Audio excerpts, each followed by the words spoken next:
She arrived without expectation, which was how she'd learned to survive family gatherings. Expectation created hope. Hope created disappointment. Disappointment became a story they'd later turn into a joke. So she showed up with a small smile and a practiced ease, sat where she was told, accepted the water before she asked for it. They'd chosen a restaurant with warm light and wood-paneled walls, the kind that suggested intimacy without actually requiring it. Her mother hugged her a little too hard. Her cousin waved from the far end of the table, already half laughing at something she hadn't heard yet. Her uncle, her mother's older brother, stood to greet her with a careful nod. He had always been careful. He worked in compliance now, after years in municipal offices. People like him learned to speak softly and write memos that changed lives. She told herself it would be fine. She reminded herself she could leave whenever she wanted. The cake came out late. Someone had ordered it from a nearby bakery. Plain white frosting with blue lettering. They dimmed the lights, clapped, sang just long enough to make the performance feel communal. When the candles were blown out, the server turned the cake so she could read it. Oops, still a disappointment. There was a beat, then laughter. Quick, relieved, collective. It landed like a shared exhale. Her cousin covered her mouth, laughing hardest. Her mother laughed too, high and brittle, already explaining how it was just a joke, how the baker must have misunderstood, how funny misunderstandings could be. She felt something in her chest tighten and then unexpectedly loosen. The looseness was what surprised her. She waited for heat, for the familiar rush of wanting to explain herself, defend the years she'd held together with quiet work and unpaid patience. None of it came. She stood. The chair scraped. A few people looked up, confused. She picked up her bag, checked for her phone, folded the napkin, and set it on the plate as if she were leaving a meeting early.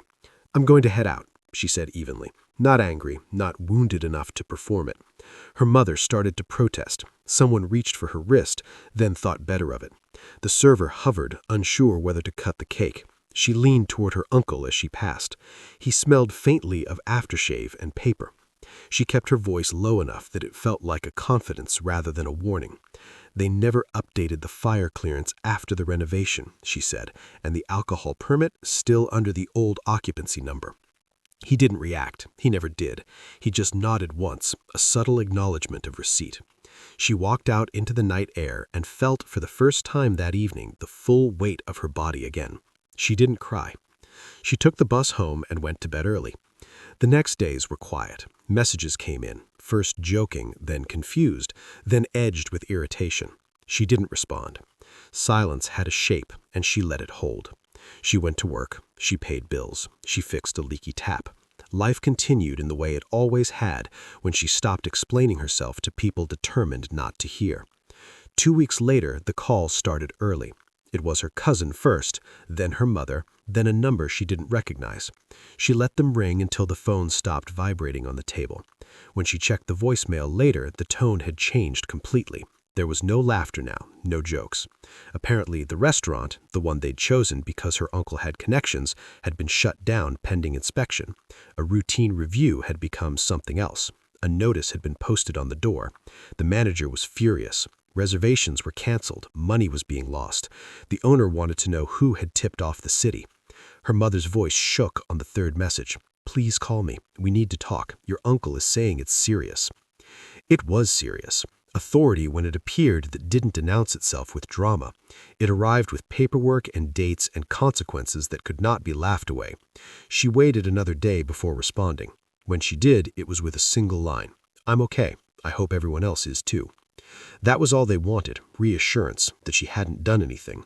They wanted her to explain what she'd whispered, to clarify whether this was her fault, to smooth things over the way she always had. The old expectation tried to reassert itself, fix this, make it comfortable again. She didn't. She understood now that leaving without explaining had been the explanation. The whisper had not been a threat, it had been a boundary, information placed where it belonged. What happened after was not revenge. It was consequence, delayed and impersonal, the way systems worked when no one rushed to soften their edges. She thought about calling her uncle. She imagined his careful voice, the way he would neither accuse nor absolve her. In the end, she didn't call. Some conversations were designed to restore old balances she no longer wanted. The restaurant reopened weeks later after inspections and fines and new permits. The family never quite returned to the easy cruelty of that night. Jokes were tested before being told. Invitations came with disclaimers. Something had shifted quietly, undeniably.